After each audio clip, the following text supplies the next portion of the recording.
What happens when the daughter society deems useless becomes the one person an immortal has been waiting centuries to find? Tonight, we enter Victorian Manchester, 1894, where 18-year-old Rosalind Hayes has been blind since birth, never seeing her own face, never witnessing a sunrise, navigating a world built for the sighted, while her wealthy merchant family treats her like an embarrassing burden. Her father views her blindness as divine punishment. Her stepmother sees her as unmarriageable waste of resources, and her half-siblings mock her constant stumbling and dependence on others. When her father remarries and his new wife demands the blind daughter be removed from the household, claiming Rosalind's presence will harm her own children's marriage prospects, Rosalind is given a choice that isn't really a choice at all. Accept placement in a workhouse for the indigent blind, or leave with nothing and survive on Manchester's brutal streets. At 18, with no skills beyond needlework done by touch, no friends willing to shelter someone so cursed, and no hope of employment, Rosalind chooses the streets, preferring to die free rather than rot in an institution. But on her first night sleeping in an alley, cold and terrified, and certain she won't survive until morning, she's found by someone unexpected. Victor Thornfield isn't human. He's a 6,000-year-old alpha vampire who's spent millennia searching for his destined mate. And the moment he senses Rosalind's presence, he recognizes what her family couldn't see. Her blindness has developed her other senses to supernatural levels that will make her the most formidable vampire he's ever known. He's not leaving his mate to freeze in an alley, and he's definitely not letting ignorant humans destroy someone whose potential they're too limited to recognize. Subscribe now, because this story will prove that those society discards as useless are often the ones with the most extraordinary gifts waiting to be discovered. Rosalind Hayes ran her fingers along the familiar hallway wall, counting steps automatically as she navigated toward her bedroom. 18 years of blindness had taught her to memorize every space she inhabited, to move through darkness that was her constant reality while others experienced temporary night.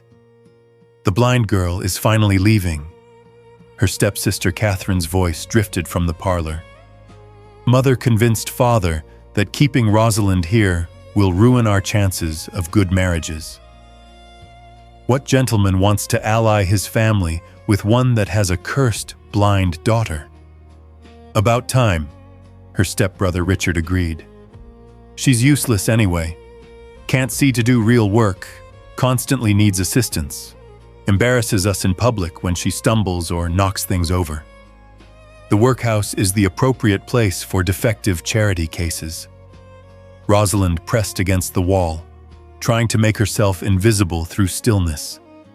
She'd overheard similar conversations countless times, but tonight felt different. Tonight felt final. Her father's voice confirmed her fears. It's decided then. Tomorrow morning, Rosalind will be taken to the workhouse for indigent blind women. They'll provide basic shelter and teach her to make baskets or some other simple craft she can manage without sight.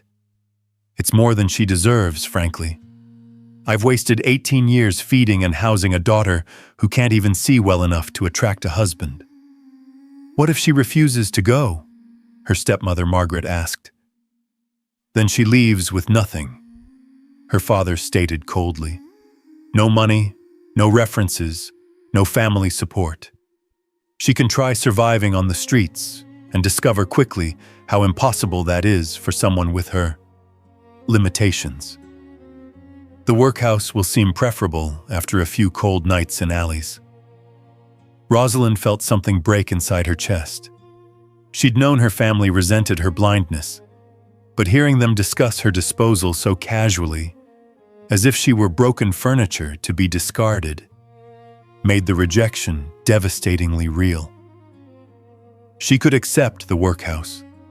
Institutions for the blind weren't pleasant, but they provided survival. She'd live in dormitory with other blind women, spend days doing repetitive manual labor she could manage by touch, exist in regulated poverty but with roof overhead and minimal food. Or she could refuse, take nothing and leave, prove she had more courage than they believed possible. The choice should have been obvious: survival versus almost certain death. Safety versus freedom. Practical versus prideful. But 18 years of being treated as burden, of hearing her blindness called curse and punishment, of existing as shameful secret her family hid from society, it had built something stubborn and fierce inside Rosalind that refused to accept institutional imprisonment as her only option. "I'll leave," she announced, stepping into the parlor doorway. "Tomorrow morning. But I'm not going to your workhouse. I'll take my chances on the streets instead." "Don't be ridiculous," her father scoffed. "You're blind. You won't survive 3 days without assistance." "Then I'll die free instead of dying slowly in an institution," Rosalind replied with calm that surprised even herself. "I'd rather freeze in an alley than spend 50 years making baskets for people who think I'm defective. At least on the streets, I'll have chosen my own fate." "Fine," her father said dismissively. "Leave then. But don't come crawling back when you realize how impossible the world is for someone like you." Rosalind didn't respond. She simply turned and walked back to her room, already memorizing what she'd need to survive her first night alone. Rosalind left at dawn with one small bag containing a change of clothes, a blanket, and the few coins she'd secretly saved from birthday gifts over the years. Her family didn't say goodbye. They simply watched from windows as she walked out the gate, already discussing how they'd explain her absence to society. Manchester's streets were overwhelming in ways Rosalind hadn't anticipated. At home, she'd memorized every space, knew exactly where furniture sat, could navigate with confidence built from years of repetition. But public streets were chaos, unpredictable obstacles, rushing pedestrians who shoved past without warning, constant noise that made it impossible to use sound for navigation. She stumbled constantly, tripping over curbs she couldn't see, colliding with street vendors, getting turned around until she had no idea which direction she faced. The few people she asked for help either ignored her completely or gave directions assuming she could see landmarks they referenced. "The blind girl is lost," someone commented nearby. "Probably escaped from an institution. Someone should report her." Rosalind kept walking, fighting panic. She needed to find shelter before dark, but without sight, how could she identify safe spaces versus dangerous ones? How could she protect herself from threats she couldn't see approaching? By evening, she was exhausted, hungry, and completely disoriented. The coins in her pocket wouldn't buy lodging. Respectable boarding houses wouldn't accept a blind girl traveling alone, and she didn't know how to find the cheaper, less reputable establishments. She found an alley finally, guided by the sudden reduction in crowd noise. It smelled awful and the ground felt damp, but it was marginally sheltered from the wind. She wrapped herself in the blanket and sat against the wall, trying not to cry. "This was stupid," she whispered to herself. "Father was right. I can't survive like this. I should have accepted the workhouse." But even as despair threatened to overwhelm her, that stubborn part of Rosalind that had chosen freedom over safety refused to regret the decision. Yes, she might die. Yes, this might be the worst mistake possible, but she'd chosen it. For the first time in 18 years, she'd made a decision about her own life, rather than accepting what others decided for her. The temperature dropped as night deepened. Rosalind pulled the thin blanket tighter, knowing it wouldn't be enough. She could already feel the cold seeping into her bones, could sense that she wouldn't survive many nights like this. "At least I'll die having made my own choice," she said quietly, surprised by how much comfort that thought provided. She must have dozed because she woke suddenly to the sense of someone nearby. Not the random passers-by she'd been perceiving all evening, but someone standing very still, very close, watching her with intensity she could somehow feel despite her blindness. "Who's there?" Rosalind asked, trying to keep fear from her voice. "Someone who recognizes what you are," a male voice replied. Cultured accent, deep tone that suggested both danger and control. "Someone who's been searching for you far longer than you've been alive. Someone who's not leaving you to freeze in this alley. My name is Victor Thornfield, and I'm offering you a choice your family never gave you. Come with me and discover what you're truly capable of becoming." "I don't know you," Rosalind said carefully, trying to assess threat level from voice and presence alone. "Why would you help a blind stranger in an alley?" "Because you're not just any blind stranger," Victor replied. "You're my destined mate, and I've spent 6,000 years waiting to find you. Your blindness, which your family sees as curse, is actually gift that will make you extraordinary once properly developed. But we can discuss that after getting you somewhere warm. Can you walk?" "I've been blind my entire life," Rosalind said with slight edge. "I can walk fine when people aren't treating me like I'm made of glass." "Where are we going?" "My residence, where you'll have proper room, food, safety, and time to decide what you want your future to look like," Victor replied. "I'm not kidnapping you, Rosalind. I'm offering genuine choice. Come with me and let me explain what I'm offering, or stay here and likely freeze before morning. Either way, the decision is yours." Rosalind considered. Accepting help from a stranger was dangerous. She knew that even without sight. But what were her alternatives? Freeze in the alley, crawl back to family who'd made clear she wasn't wanted, or accept placement in workhouse that would waste whatever potential she possessed. "How do I know you're not dangerous?" she asked. "You don't," Victor admitted honestly. "I could be lying about everything. But Rosalind, you're currently sitting in an alley, freezing, with nowhere to go and no prospects. I'm offering shelter and answers. At minimum, you'll survive tonight. At best, you'll discover you're far more capable than anyone, including yourself, has ever believed." There was something compelling about his voice. Not just the cultured accent or the confidence, but underlying respect. He wasn't speaking to her the way most people did, with pity, condescension, or the careful patience reserved for children and invalids. He was speaking to her like an equal who happened to lack sight. "All right," Rosalind decided. "I'll come with you. But Mr. Thornfield, if you're planning to harm me, I should warn you. I might be blind, but I'm not helpless. I've spent 18 years developing other senses to compensate for missing vision. I'll know if you're lying." "I'm counting on exactly those heightened senses," Victor replied with what sounded like approval. "They're part of why you're so valuable. Now take my arm. Manchester streets are difficult to navigate even for the sighted, and I'd rather you didn't trip." Rosalind stood carefully and accepted the offered arm. Victor's presence was unusual. He moved with fluid grace that suggested complete control, and his arm felt cool even through his coat sleeve, as if he wasn't generating normal body heat. "You're not human," Rosalind said suddenly, the realization crystallizing from details she'd been unconsciously noting. "Your body temperature is wrong. Your breathing pattern is too controlled.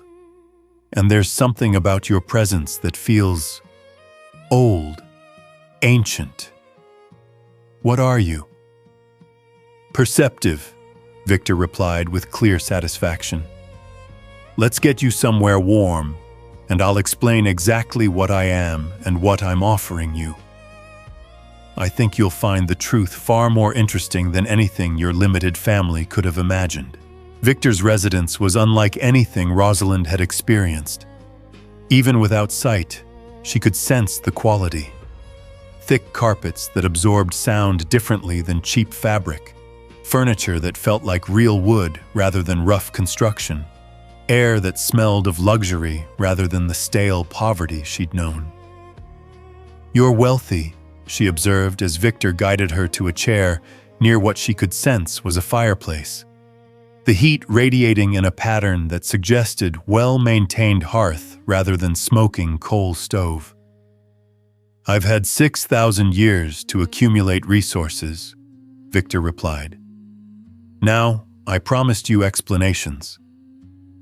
What do you want to know first?" "What you are," Rosalind said immediately. "You're not human. I can sense that clearly now that we're in enclosed space. So what are you?" "I'm a vampire," Victor stated simply. "I've existed for 6 millennia, possess abilities far beyond human limitations, and recognize you as my destined mate, the one person in all of existence whose essence resonates perfectly with mine.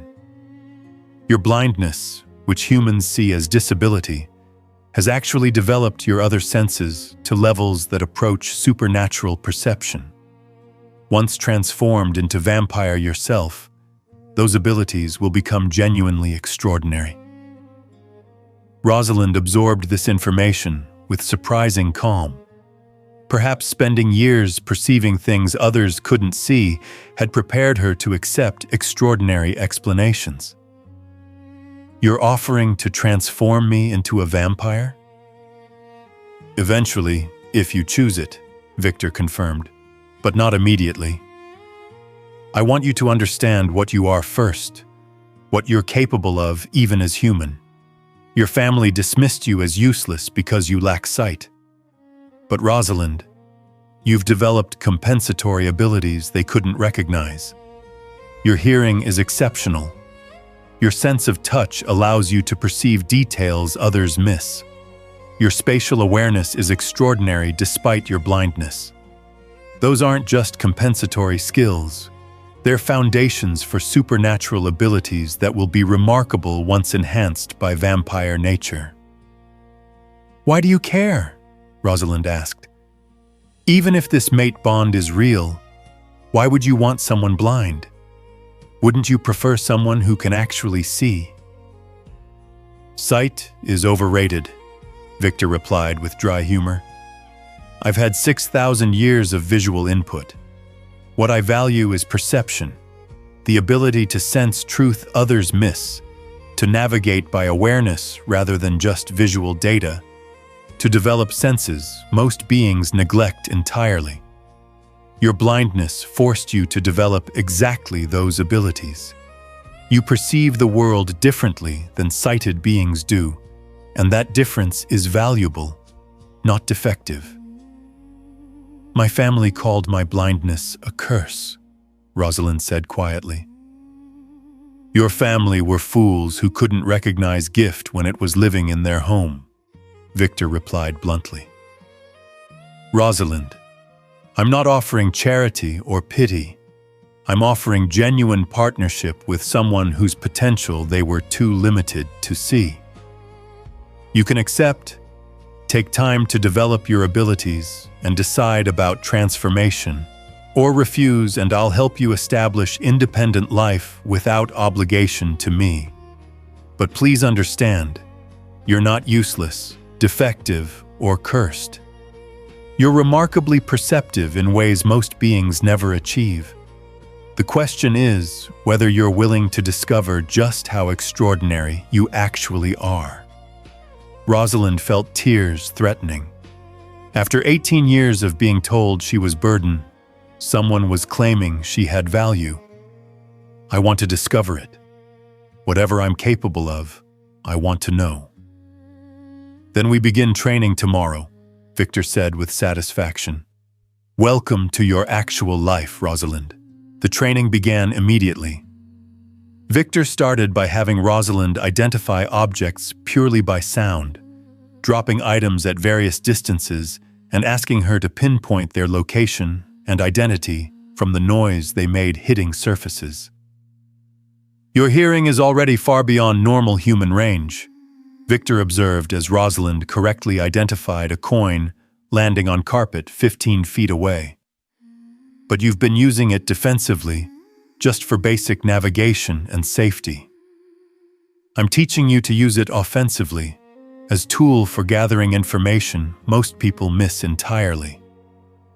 He taught her to identify people by footfall patterns, to sense emotions from breathing changes, to detect lies from subtle vocal fluctuations that sighted people missed because they relied on visual cues instead.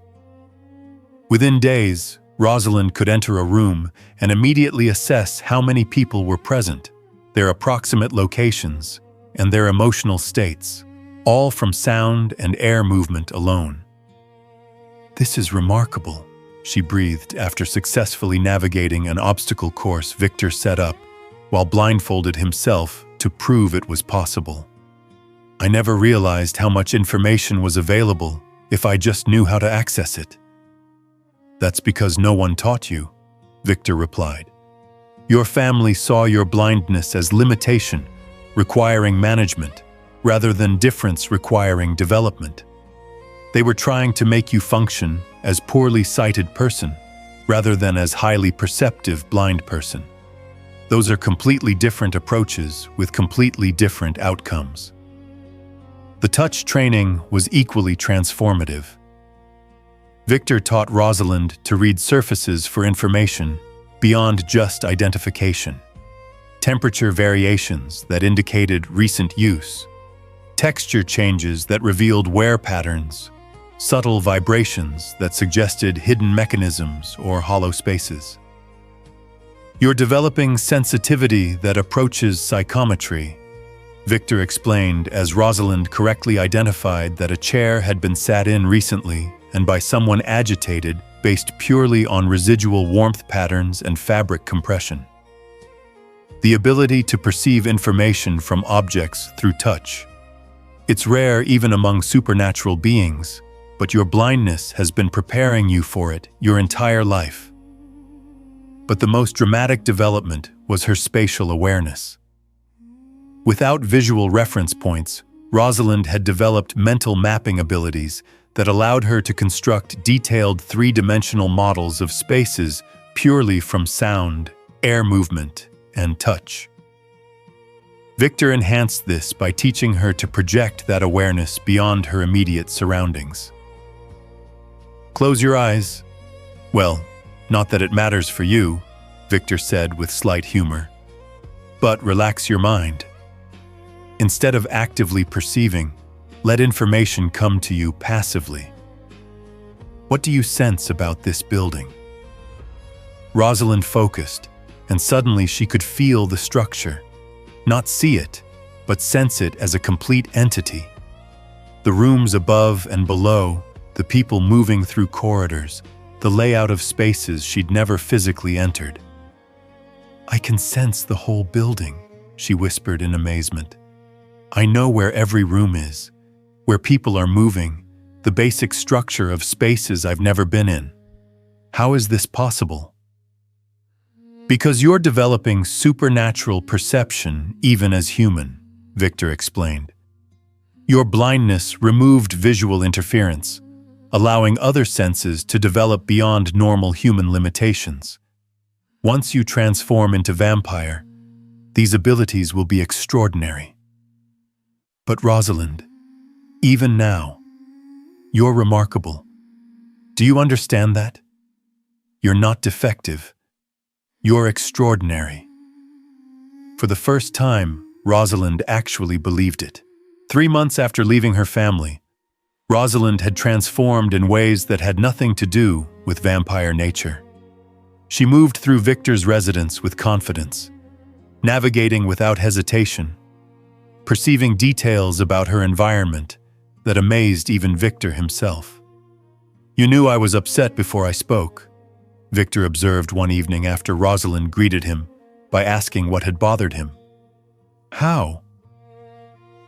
Your footsteps were slightly heavier than usual, suggesting tension in your shoulders, Rosalind explained. Your breathing pattern was controlled in the way people breathe when they're managing emotion rather than relaxed. And there was hesitation before you entered the room, as if you were composing yourself. Those details together indicated something had upset you. Am I wrong? You're absolutely correct, Victor confirmed. Rosalind, most vampires with 6,000 years of experience don't perceive that level of detail. You're doing it as an 18-year-old human who's been training for 3 months. Do you understand how extraordinary that is? I'm just using senses I've always had, Rosalind replied, though pleasure at his praise warmed her chest. No, you're using senses you've developed far beyond normal range because your blindness forced innovation, Victor corrected. Most blind humans develop some compensatory abilities. You've developed abilities that approach supernatural levels. That's not just compensation, that's genuine gift. But more important than the skills development was the psychological transformation. After 18 years of being treated as burden, Rosalind was finally developing genuine confidence, not just in her abilities, but in her fundamental worth as a person. I've been thinking about my family, she told Victor one afternoon. For years, I believed they were right, that my blindness made me useless, that I was burden they had to tolerate. But they were wrong, weren't they? I wasn't useless. I was just different in ways they couldn't value. Exactly, Victor confirmed. Your family measured worth by narrow standards: appearance, marriageability, ability to function exactly like sighted people. By those standards, you failed. But those standards were flawed. By more meaningful measures, perception, intelligence, determination, capacity for development, you excel dramatically. Why couldn't they see that? Rosalind asked.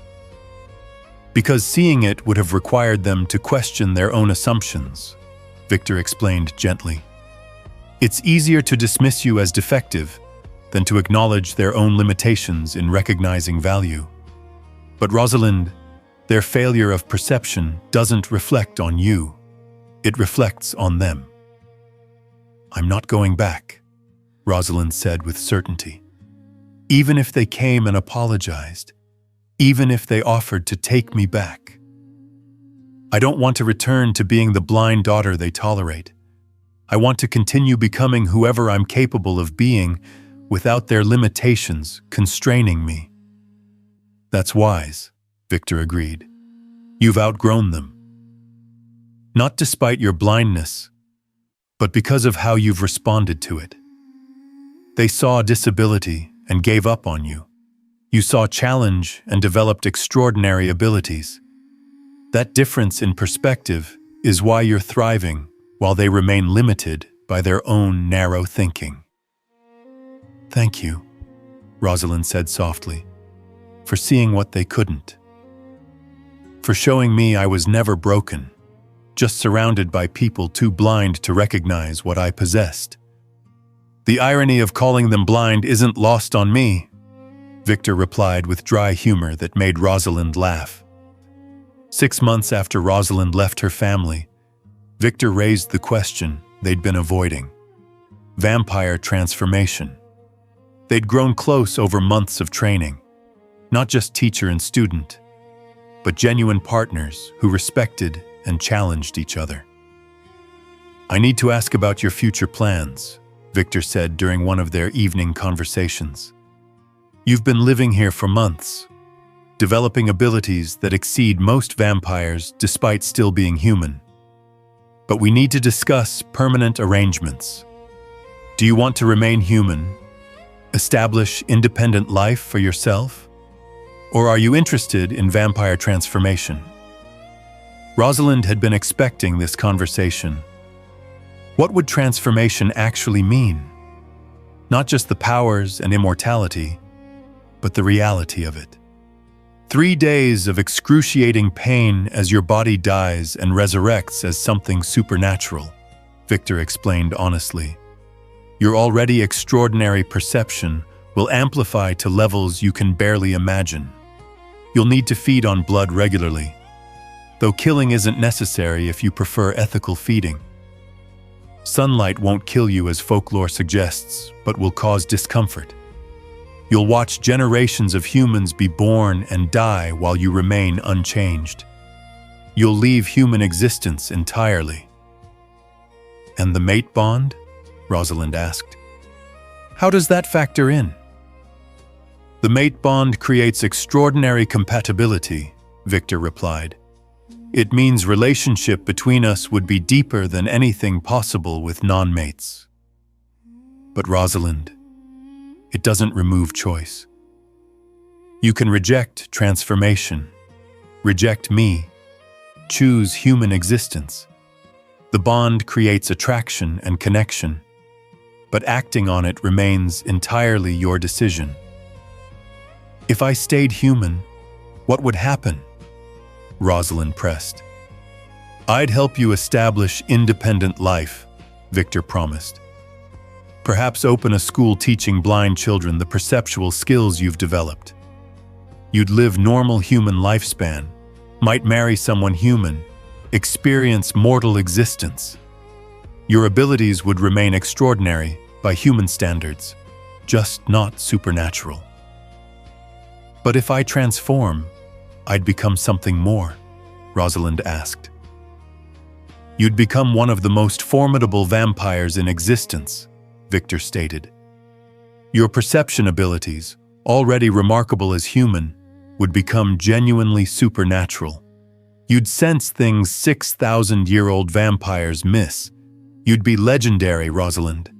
But more importantly, you'd spend eternity continuing to develop abilities you've barely begun exploring. That's appealing, Rosalind admitted. After being told for 18 years that I was useless, the idea of becoming powerful and respected is tempting. But I don't want to choose from desperation to prove my family wrong.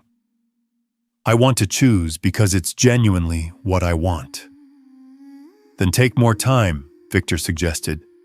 You're only 18. Experience more of human life first. Develop your abilities further as human before deciding about supernatural enhancement. Make this decision from position of confidence about who you are, not from need to escape who you were. How long would you wait? Rosalind asked. However long you need, Victor replied simply. I've waited 6,000 years to find my mate. I can wait a few more years for you to be certain. Besides, watching you develop these abilities as human is genuinely fascinating. I'm in no rush to end that process before you've fully explored your human potential. Thank you, Rosalind said softly, for giving me choices instead of making them for me. 1 year after leaving home, Rosalind unexpectedly encountered her stepmother at a shop Victor had taken her to. She sensed Margaret's presence before her stepmother noticed her, recognized the familiar gait pattern, the subtle perfume, the particular way she breathed. Rosalind. Margaret's voice held shock. You're alive? We thought you died on the streets months ago. You certainly look different. How have you survived? Rosalind turned toward the voice with calm confidence she'd never possessed in her family home. I've thrived, actually. It turns out that being blind doesn't make someone useless. It just makes them different in ways you couldn't value. You look healthy, Margaret observed, clearly confused. How are you supporting yourself? I have a benefactor who recognized abilities you dismissed, Rosalind replied. Someone who saw potential instead of deficiency. I've been developing skills you never imagined I possessed. Victor appeared beside her silently, his presence a comfort. Is this someone from your former life? He asked quietly. My stepmother, Rosalind confirmed. The one who convinced my father to cast me out. Ah, Victor said with cold courtesy. The woman who saw disability instead of gift. Interesting to finally meet someone so spectacularly lacking in perception. Margaret bristled. I did what was best for the family. Keeping Rosalind would have harmed my children's prospects. You did what was convenient, Rosalind interrupted. Don't pretend it was noble sacrifice. You wanted me gone because my presence made you uncomfortable. Because having a blind stepdaughter complicated your social ambitions. At least have the courage to be honest about your motivations. How dare you speak to me like that? Margaret snapped. After everything your father provided, he provided basic survival in exchange for 18 years of making me feel worthless, Rosalind stated. That's not generosity. That's minimum obligation. And you convinced him to revoke even that. So no, I don't owe you gratitude or respect. I owe you nothing. You've become bitter, Margaret observed. I've become confident, Rosalind corrected. There's a difference. I'm not bitter about the past. I'm simply clear-eyed about what it was. 18 years of emotional neglect, punctuated by final rejection. But Margaret, that rejection was the best thing you could have done for me. Because it forced me to discover who I actually am rather than accepting your assessment of who you thought I was. Your father would be appalled by your attitude, Margaret said. My father's opinion stopped mattering the day he chose your comfort over his daughter's welfare, Rosalind replied. Now, if you'll excuse me, I have better things to do than continue this conversation. She took Victor's arm and walked away without hesitation, navigating the shop with complete confidence. That was satisfying, Victor observed once they were outside. It was necessary, Rosalind corrected. For years, I internalized their assessment of me. Believed I was the burden they claimed. But seeing her again, hearing that same dismissive tone, I realized how wrong they were. Not because I'm trying to prove anything, but because I've genuinely discovered they were mistaken. I'm not defective. I never was. They were just too limited to recognize what I possessed. Exactly right, Victor confirmed. And you handled that with remarkable grace. 18 months after leaving her family, Rosalind made her decision about transformation.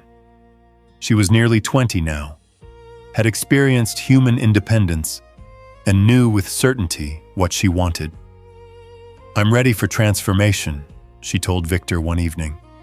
Not because I'm running from anything or trying to prove anything, but because I've experienced human life as a blind woman. I've developed my abilities as far as they can go within human limitations, and I'm ready for the next stage. I want to spend eternity with you, developing supernatural abilities, living as what I actually am rather than trying to function within human constraints. Victor studied her carefully. You're absolutely certain. Transformation is permanent. I'm certain, Rosalind confirmed. Victor, I know myself now. I know my values, my goals, what makes me happy. And what would make me happiest is continuing to develop these abilities to their full potential, which requires vampire nature to achieve. I'm not choosing this because of the mate bond, though I'm sure that's influencing my feelings. I'm choosing this because it's genuinely what I want. Then we'll proceed, Victor agreed. But Rosalind, you need to understand what transformation will do to your perception. You currently sense the world in extraordinary ways. As vampire, those perceptions will amplify beyond anything you've experienced. Every sound will be audible, Every touch will convey overwhelming information. Your spatial awareness will extend for miles. It will be disorienting initially, like going from being blind to suddenly having too much sensory input. Are you prepared for that? Will you help me learn control? Rosalind asked.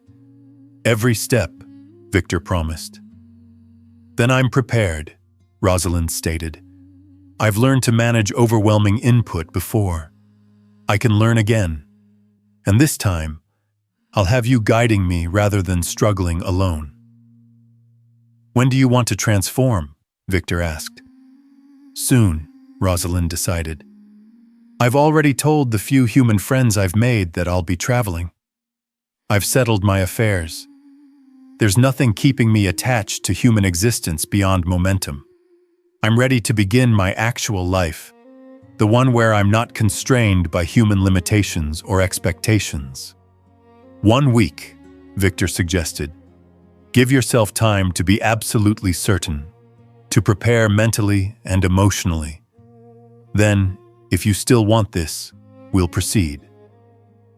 The week passed with Rosalind growing more confident rather than less about her decision.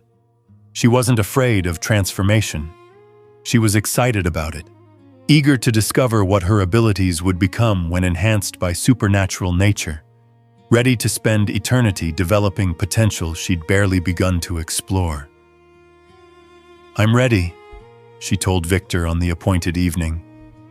I've spent 20 years being told my blindness made me less than others. I've spent 2 years discovering that was wrong, that I'm actually remarkable in ways they couldn't recognize.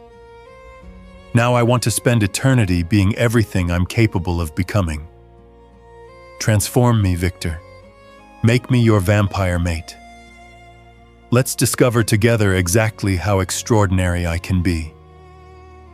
As you wish, Victor replied warmly. Welcome to immortality, Rosalind. I promise you, this is just the beginning of your extraordinary journey. The transformation would hurt, but beyond that, pain lay power, perception, and possibilities Rosalind was eager to explore. The transformation began with Victor draining approximately half of Rosalind's blood, enough to bring her to the edge of death. Then came the venom, burning through her veins where blood had been. The pain was instantaneous and absolute. Every cell ignited simultaneously, dying and resurrecting as something supernatural. For 3 days, Rosalind existed in state of pure agony, conscious through all of it. But worse than physical pain was the sensory overload. Her perception abilities, already extraordinary as human, exploded into overwhelming chaos. She could suddenly hear everything, every heartbeat in a 5-mile radius, every conversation, every footstep, every breath. Her spatial awareness expanded so dramatically she could sense the entire building, the surrounding streets, the underground sewers, the sky above. Her sense of touch amplified until she could feel air currents, as if they were solid, could perceive temperature variations of fractions of degrees, could sense vibrations from sources miles away. It was too much. Information flooding her consciousness faster than she could process, overwhelming her mind until she couldn't distinguish between herself and the world around her. "Make it stop!" she gasped when she could form words. "Victor, I can perceive everything simultaneously. I can't filter anything. There's too much." "I know." Victor's voice was the only stable point in the chaos. 3 days, Rosalind. You just need to survive 3 days, then we'll work on control. Focus on my voice. Use me as anchor. Rosalind clung to Victor's presence, using it as the single point of stability in a universe of overwhelming perception. His energy signature was familiar, constant, something to focus on when everything else threatened to dissolve her consciousness entirely. The transformation completed on the 3rd day. The physical pain stopped, but the sensory overload remained. Rosalind opened eyes that had never seen before, and suddenly visual input joined the overwhelming flood of auditory, tactile, and spatial information already consuming her awareness. "I can see," she whispered, then immediately screamed as her brain tried to process visual data it had never learned to interpret. Colors, shapes, light, shadow, all meaningless information that added to the chaos without providing useful perception. "Close your eyes," Victor instructed firmly. "Vision is optional for you. You don't need it. You've spent 20 years developing other senses that are far more useful. Close your eyes and focus on familiar perceptions. Block out the visual noise." Rosalind closed her eyes gratefully, and the chaos reduced slightly. Without visual interference, she could focus on the perception methods she'd spent years developing. Gradually, the overwhelming flood became organized streams of information she could categorize and filter. "Better?" Victor asked. "Starting to be manageable," Rosalind confirmed. "I can still perceive everything, but I'm beginning to sort the information into categories I can process, rather than drowning in undifferentiated input. This is going to take time to master, isn't it?" "Significant time," Victor agreed. "But Rosalind, you learned control once as human. You can learn it again as vampire. You're stronger than this chaos. You just need to rebuild your mental architecture to handle supernatural-level perception."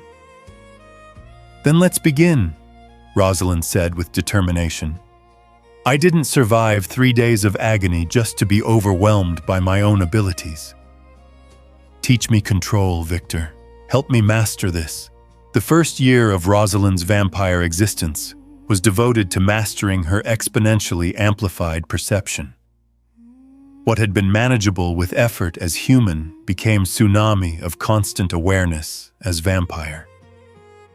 But Rosalind approached the challenge methodically. She'd learned control once. She could learn it again. Victor taught her to create mental filters, categorizing information by priority and relevance. Emergency threats went to immediate awareness. Background noise could be acknowledged but ignored. Routine environmental data could be processed passively without active attention. "You're treating perception like filing system," Victor observed as Rosalind successfully filtered the overwhelming input into organized streams. "That's a brilliant approach I haven't seen before." "I'm blind," Rosalind reminded him with slight smile. "Well, I choose to remain functionally blind even though I could theoretically see now. Visual processing was overwhelming and unnecessary when I have perception methods that work better for me. But yes, I'm organizing sensory input, the way sighted people organize visual information, consciously focusing on relevant data while filtering out background noise." Her spatial awareness became legendary among vampires.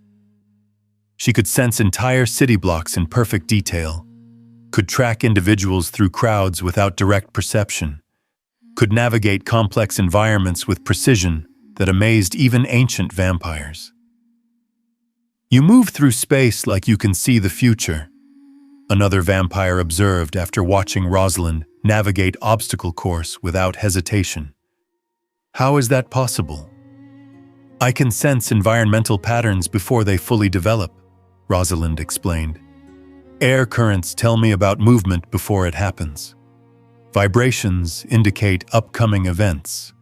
Sound patterns predict future actions. I'm not seeing the future. I'm perceiving present so completely that future becomes predictable." But her most remarkable ability was reading people. Without visual input to distract her, Rosalind perceived truth in ways that made lying to her nearly impossible. Heartbeat changes, breathing patterns, subtle shifts in body temperature, micro-movements most beings missed. She caught everything. "You're making vampires nervous," Victor told her with amusement. They're not accustomed to someone who can detect deception so easily. You're becoming known as the vampire who sees all truths despite being blind. Is that a problem? Rosalind asked. It's magnificent, Victor replied. In 6,000 years, I've never encountered perception like yours. You've taken blindness, which others saw as disability, and transformed it into supernatural ability that exceeds anything achieved by sighted vampires. You're extraordinary, Rosalind. Genuinely extraordinary. Word spread through supernatural community about the blind vampire who perceived more than ancient beings with perfect sight. Rosalind became consultant, helping solve disputes by detecting truths that visual evidence missed, training other vampires to develop non-visual perception.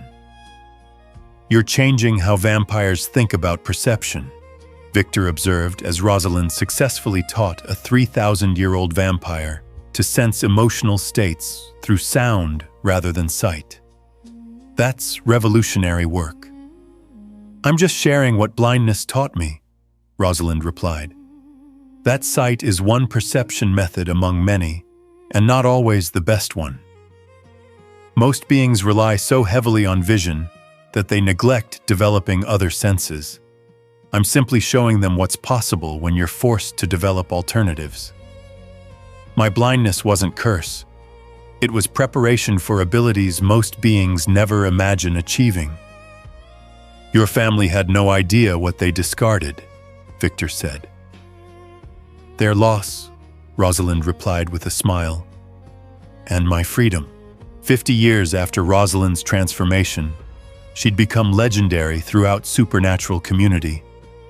But her most meaningful work wasn't training vampires. It was advocating for blind humans. She established schools teaching blind children the perceptual skills she'd developed, created programs that reframed blindness as difference rather than disability, worked with human physicians to develop better support systems that focused on ability rather than limitation. You're changing how blindness is understood in human society, Victor observed as Rosalind successfully convinced a medical college to adopt her teaching methods. That's transformative work, Rosalind. Generations of blind children will benefit. I'm preventing what happened to me from happening to others, Rosalind explained. Every blind child who's taught that their other senses can be extraordinary, who's valued for their perceptual abilities rather than pitied for their lack of sight, who's given opportunities to develop real skills.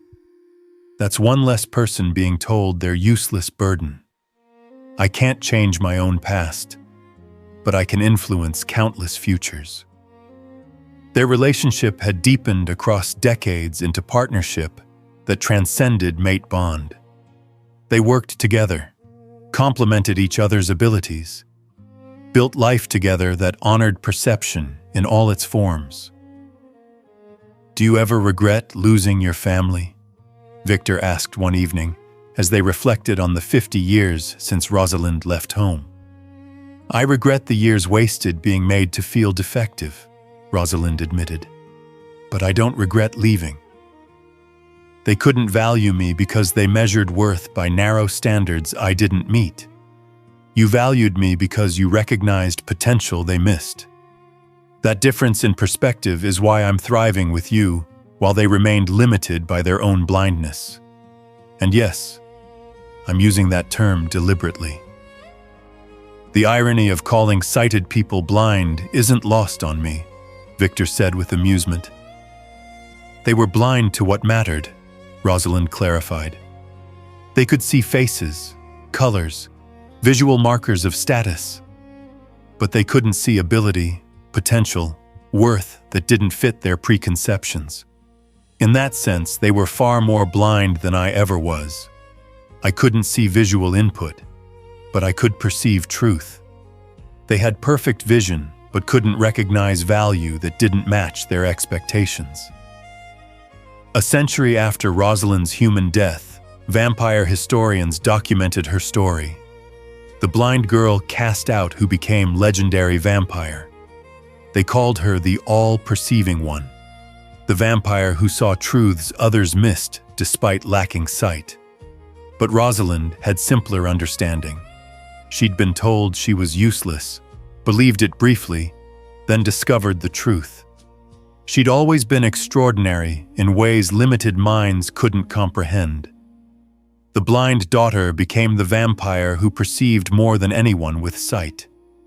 The girl discarded as worthless became the woman who taught others to value perception over vision. And she had eternity to continue proving that blindness wasn't disability. It was simply a different way of perceiving a reality that existed, whether sighted beings acknowledged all its dimensions or not. She couldn't see the world with her eyes, but she perceived it more completely than those who relied on sight ever could. And that was more than enough.